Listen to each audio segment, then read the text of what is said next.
Hi అండి. 'Arrogant Ravan' part 31. నేను నీ మీద నమ్మకంతోనే కదా నీకు అప్పజెప్పి వీటన్నిటికీ దూరంగా ఉంటుంది. మరి నువ్వు చేస్తుందేంటి? నీ మీద నమ్మకంతో నీకు అప్పజెప్పి చాలా పెద్ద తప్పు చేశాను. ఇకపై నేను నిన్ను నమ్మలేనని ఇక నువ్వు వెళ్ళొచ్చు అంటాడు. ఇప్పుడు తన కంపెనీ మీద రైడ్ జరిగాక లాస్ వచ్చింది కదా! ఇంక ఈ టైంలో ఇది కూడా అంటే కష్టమని ప్లీజ్ ఒక ఛాన్స్ ఇవ్వండి. ఖచ్చితంగా నా మీద మీ నమ్మకాన్ని నిలబెట్టుకుంటాను అని బ్రతిమలాడతాడు భూపతి. దానితో ఆయన కొంచెం కోపం తగ్గించుకొని, సరే ఇదే నీకు లాస్ట్ ఛాన్సు. మళ్ళీ ఇలా జరగకుండా చూసుకో అని ఆయన బయటికి వెళ్ళిపోతారు. భూపతి వెంటనే కోపంగా వాడి మనిషికి కాల్ చేసి, నీకిచ్చిన టైం అయిపోతుంది. ఇంకా ఎంత టైం కావాలి అంటాడు కోపంగా. సార్ ప్లీజ్ సార్ కొంచెం టైం ఇవ్వండి. ఈసారి మాట నిలబెట్టుకుంటాను అంటాడు. దానితో భూపతి కోపంగా కాల్ కట్ చేస్తాడు. ఇక్కడ భూపతి దగ్గర నుంచి బయటకు వచ్చిన ఆయన తన కారులో కూర్చుని ఎవరికో కాల్ చేసి, నీకొక పని అప్పచెప్తున్నాను. నాకు రిజల్ట్ తొందరగా రావాలి అని గంభీరంగా చెప్తాడు ఆ వ్యక్తి. తర్వాత ఇక నిన్నెప్పుడూ నమ్మలేను భూపతి. ఈ పని నేనే చేసుకుంటాను అనుకుంటాడు.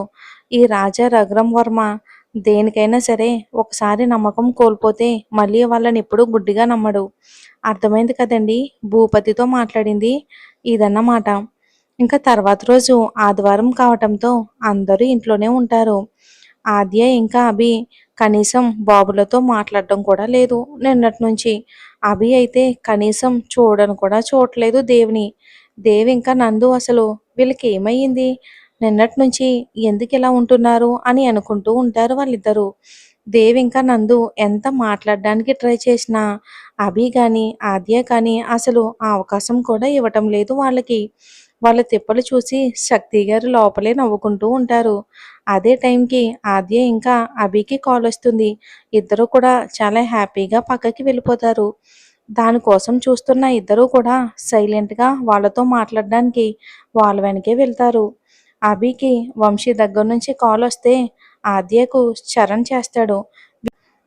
వీళ్ళు వెళ్ళేవారికి వాళ్ళు ప్రియ ఇంకా లక్కీతో మాట్లాడి అప్పుడే వంశీ ఇంకా చరణ్ తీసుకుంటారు. కరెక్ట్‌గా వీళ్ళు లోపలికి వచ్చే టైంకి అభి వంశీ అని, ఆద్య చరణ్ అని అనడంతో వాళ్ళు అక్కడే ఆగిపోతారు. ఎవరు వాళ్ళు? ఇంత హ్యాపీగా మాట్లాడుతున్నారు అనుకుంటారు. ఎంతసేపటికి కూడా వాళ్ళ మాటలు ఆపకపోయేసరికి వీళ్ళకి చాలా కోపం వస్తూ ఉంటుంది. దేవ్ అభి దగ్గరికి వెళ్ళి పిలుస్తాడు. "ఒక్క నిమిషం వంశీ, చెప్పండి సార్" అని అంటుంది. "నేను నీతో మాట్లాడాలి" అని చెప్పి అంటాడు దేవ్. "కొంచెం బిజీగా ఉన్నాను తర్వాత" అని చెప్పి కనీసం దేవ్ ఆన్సర్ కూడా వినకుండా మళ్ళీ ఫోన్లో మునిగిపోతుంది అభి. ఇక్కడ ఆద్య అయితే మరీ దారుణం. ఒక లిక్కిచ్చి నందుకి బయటికి వెళ్ళిపోతుంది. ఇక వాళ్ళని అలా చూసి ఇద్దరికి ఒళ్ళు మండి బయటకు వచ్చేస్తారు. అలా వస్తూ ఒకరికొకరు ఎదురుపడి, నందు చూడ్రా, నీ చెల్లికి నాకన్నా ఫోనే ఎక్కువైపోయింది. మాట్లాడాలి అంటే బిజీ అంటుంది అంటాడు దేవ్. ఊరుకో బావా, నీకు కనీసం నా చెల్లి ఆన్సర్ అయినా చెప్పింది. నీ చెల్లి అయితే ఒక లుక్ ఇచ్చి వెళ్ళిపోతుంది అంటాడు నందు ఇంకా దీనంగా.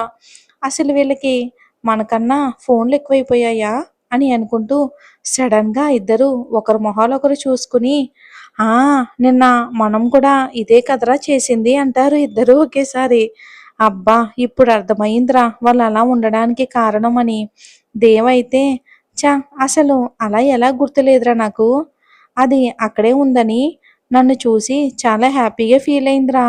కానీ నేను నువ్వు రాగానే విషయం నీకు చెప్పి నీతో షేర్ చేసుకున్నాను కానీ అది అక్కడే ఉంది అని మర్చిపోయానురా అని తల కొట్టుకుని కూర్చుంటాడు దేవ్. బావా, నువ్వు బెటరే. నేనైతే ఆద్యను నా వెంట తీసుకుని వచ్చాను. కనీసం తను అక్కడి నుండి ఎప్పుడు వెళ్ళిందో కూడా తెలియలేదురా. కనీసం నేను తన వైపు చూడలేదు అంటూ నందు కూడా దేవు పక్కనే కూర్చుంటాడు ఉసూరుమంటూ. వాళ్ళని అలా చూసి శక్తి గారు దగ్గరకు వచ్చి, ఏంట్రా అలా కూర్చున్నారు అంటారు వాళ్ళకి ఎదురుగా కూర్చుని. ఇద్దరు కూడా ఒకరి మొహాలు ఒకరు చూసుకుని మళ్ళీ శక్తి గారిని చూస్తూ, మా నువ్వెప్పుడైనా ఎవరినైనా హర్ట్ చేస్తే వాళ్ళని కన్విన్స్ ఎలా చేస్తావు అంటాడు దేవ్. ఏం చేస్తే వాళ్ళ కోపం పోతుంది అని అడుగుతాడు నందు కూడా. ఇంకా వెళ్ళి డైరెక్ట్గా సారీ చెప్తాను ముందు అని అంటారు ఆవిడ. మరి అలా చెప్తే వాళ్ళకి కోపం పోతుందా అంటారు ఇద్దరు ఒకేసారి. అది మీ చేతుల్లోనే ఉంది అని నవ్వుతూ వెళ్ళిపోతారు శక్తి గారు. రే, ఇగ్నోర్ చేసాం కదా మనం. ఇప్పుడు ఎందుకురా ఇగో పద వెళ్దాం అంటాడు నందు. అంతే అంటావా అంటాడు దేవ్. నీకింక వేరే దారి కనిపిస్తే అలానే చెయ్యి. నేను మాత్రం పోతున్నాను నీ చెల్లి దగ్గరికి. అసలే చూపులతో చంపుతుంది నిన్నటి నుంచి అని నందు ఆద్య దగ్గరికి వెళ్ళిపోతాడు. దేవ్ అభి రూమ్ వైపు చూస్తూ ఉంటాడు. నందుబాబు వెళ్ళి ఆద్యని చూస్తూ నిలబడతాడు. ఆద్యకి ఆ విషయం తెలిసినా కూడా కనీసం నందుని పట్టించుకోకుండా ఫోన్ మాట్లాడుతూ ఉంటుంది. అయినా నందు చేసావు కదా నిన్న ఓవర్ యాక్షన్, ఈ రోజు పడు అని అనుకుంటూ అలానే చూస్తాడు పాపం ఆద్యను. ఎప్పుడు ఫోన్ పెడుతుందా అని బిక్కమొహం వేసుకుని. అలా చూసి చూసి ఈ లోపు తనకి కాల్ వస్తే మాట్లాడుతూ ఉంటాడు పక్కకి వెళ్ళి. ఈ లోపు ఆద్య తన కాల్ కట్ చేసి చూస్తుంది నందు వైపుకు. కాల్ మాట్లాడుతూ కనిపిస్తాడు. వెయిట్ చేయనా అని అనుకుంటుంది మళ్ళీ. అంతలోనే అయినా నేనెందుకు వెయిట్ చేయాలి అని విసురుగా లోపలికి వెళ్ళిపోతుంది.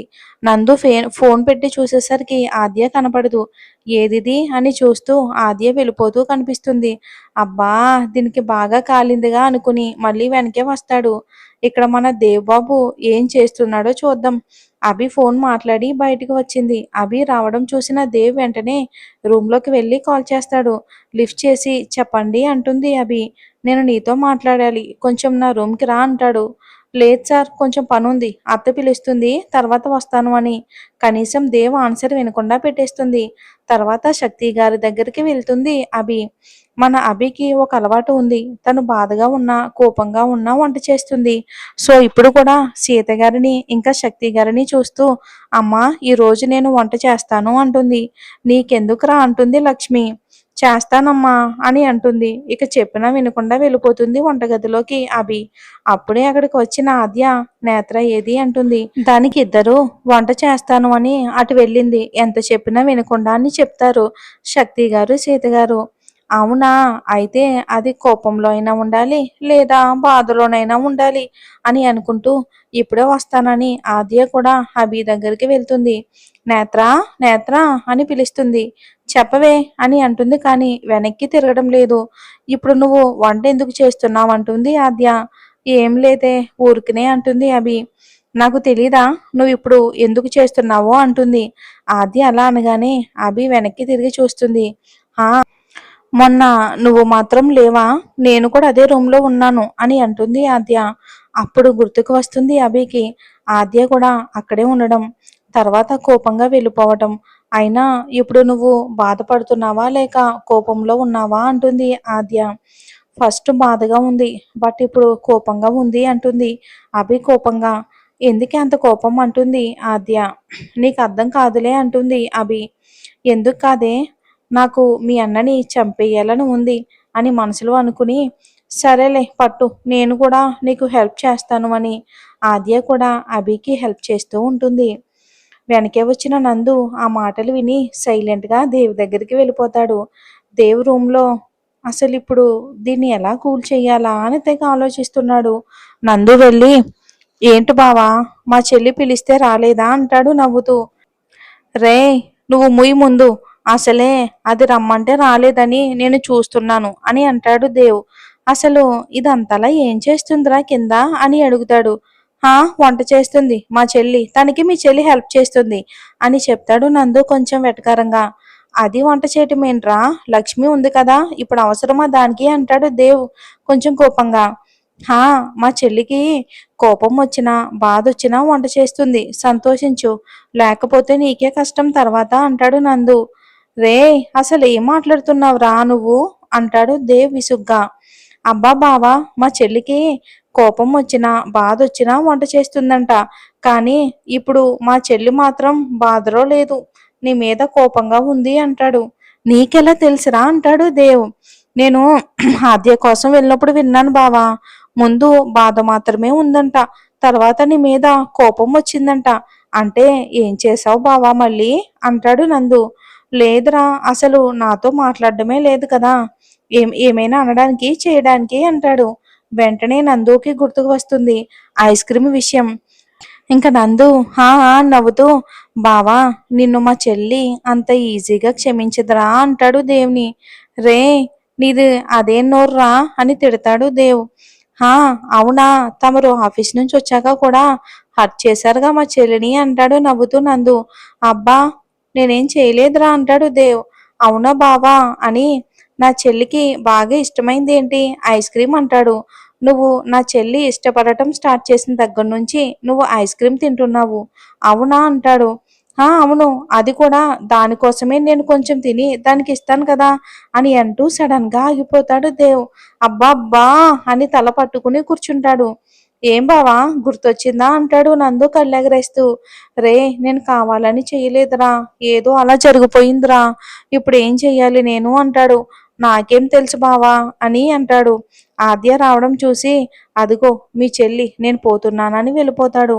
నందు వెళ్ళగానే ఛా సారీనే నేను నిన్ను చాలా హర్ట్ చేశాను కదా మొన్ననే అడిగావు నాకు దూరం అవ్వదు కదా ఈ హ్యాపీనెస్ అని కానీ ఈరోజు నా వల్లే నువ్వు బాధపడుతున్నావు సారీనే రాక్షసి అని అనుకుంటూ కిందకు వచ్చి వంటగది వైపు చూస్తాడు. అక్కడ అభి ఒకతే ఉండడంతో సైలెంట్ గా వెళ్ళి అభి దగ్గరే వెనక్కి నిలబడతాడు దేవ్. అభికి సడన్ గా హార్ట్ బీట్ రైజ్ అవడంతో దేవ్ వచ్చాడు అని అర్థమయ్యి వెనక్కి తిరుగుతుంది. దేవ్ వెనకే ఉండటం వలన దేవుని గుద్దుకుని పడిపోబోతుంటే వెంటనే దేవ్ అభిని పడకుండా తన నడుం చుట్టూ చేతులు వేసి పట్టుకుంటాడు. అభికి ఆదివారం కావటంతో లంగా ఓణీలో ఉంటుంది.